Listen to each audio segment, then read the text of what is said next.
Masa oyunları çok eski çağlardan beri insanlar arasında sevilerek oynanır. Bu videoda günümüzün en popüler masa oyunlarından birini anlatacağım. Bu oyun öyle bir oyun ki icat edildiğinden bugüne kadar 100 yıldan fazla zaman geçmesine rağmen popülerliğini hiçbir zaman kaybetmedi. Herkesin hayatında en az bir kere oynamış olabileceği, oynamadıysa da adını bir yerlerden mutlaka duyduğu Monopoly oyunundan bahsediyorum. Hazırsanız başlayalım. 1866-1948 yılları arasında yaşayan, adı Lizzie Magie olan bir kadın Monopoly oyununun atasını icat eden kişidir. Lizzie Magie 1903 yılında halkın bir konuyu anlamadığını fark etti. Bu konu arsa ve mülk kiralamanın sadece zenginlerin servetini arttırmaya yaradığını, kiracıların ise yoksulluktan hiçbir zaman kurtulamadığı gerçeğiydi.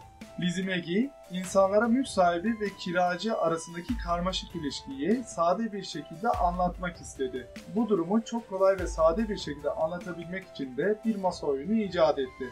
1904 yılında mülk sahibi oyunu adını verdiği masa oyununu icat etti ve bunun için patent aldı. Bu icat edilen yeni masa oyunu geçmişteki diğer masa oyunlarından çok farklıydı. İlk olarak diğer masa oyunlarında olduğu gibi oyunu bitirmek için ulaşılması gereken son kare yoktu.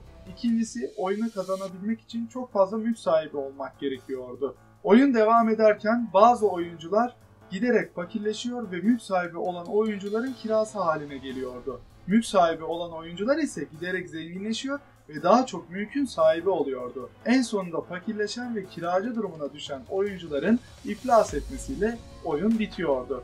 Kısacası gerçek hayatta yaşanan bu yeni icat edilen masa oyununda birebir gerçekleşiyordu. Mülk sahibi oyunu ilk çıktığı yıllarda ekonomi derslerinde öğretim aracı olarak kullanılmıştır. İnsanlar arasında giderek popülerleşmiş ve yaygınlaşmıştır. O dönemin başarılı oyuncak ve oyun imalatçısı olan Parker kardeşlere oyunun hakları teklif edilmiştir. Fakat Parker kardeşler oyunun karmaşık olması gerekçesiyle bu teklifi geri çevirmiştir. 1929 yılında dünyada büyük bir ekonomik kriz meydana geldi. Adı Charles Darrow olan bir adam işini kaybetti ve yaşamı zor duruma düştü.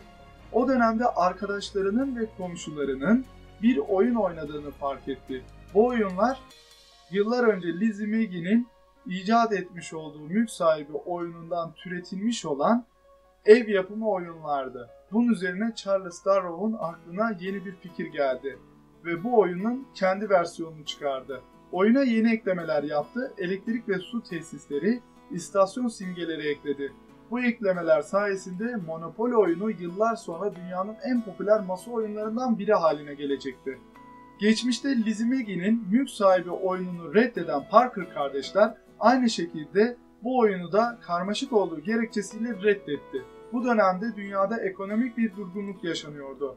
1935'te Philadelphia'da bir alışveriş merkezi oyunu denemek amacıyla sergilemeyi kabul etti. Böylece Charles Darrow matbaacılık yapan bir arkadaşına oyundan 5000 adet ürettirdi. Demin de bahsettiğim gibi o dönemde dünya ekonomisi zor günler geçiriyordu. İnsanlar hayali de olsa bir oyun sayesinde mülk sahibi olmanın ve büyük servetler kazanmanın mutluluğunu yaşadı. İlginin boyutu çok fazlaydı ve tüm Monopoly oyunları büyük bir hızla satıldı. Yeni siparişler yağmur gibi yağdı. Bu inanılmaz ilgiyi gören Parker kardeşler hiç vakit kaybetmeden oyunun haklarını satın almak için Charles Darrow'a iyi bir teklif yaptı. Monopoly oyununu ilk icat eden Lizzie Magie de insanların oyuna olan ilgisini görmüştü. Fakat Lizzie Magie'nin aldığı patent 1921 yılında sona erdiği için hiçbir şey yapamadı. Charles Darrow, Monopoly oyunu sayesinde milyoner oldu. Ayrıca tüm zamanların en popüler masa oyununu icat eden adam olarak tarihe adını yazdırdı. Monopoly, aradan geçen onca yıla rağmen popülerliğini hiç kaybetmedi. Her gelen yeni kuşak Monopoly oyununu bir şekilde oynadı. Aradan geçen onca yılda teknolojinin ilerlemesiyle birlikte Monopoly oyunu da sürekli gelişti ve yeni versiyonları piyasaya sürüldü. Bu videoda tüm zamanların en popüler masa oyunu Monopoly'yi ve icat ediliş hikayesini öğrendik. Beni dinlediğiniz için teşekkür ederim. Videoyu beğendiyseniz beğenmeyi unutmayın. Görüş ve düşüncelerinizi yorumlarda benimle paylaşabilirsiniz. Yeni videoları yakından takip edebilmek için kanalıma abone olabilir ve bildirimleri açabilirsiniz. Mutlu ve sağlıklı günler dilerim. Hoşça kalın.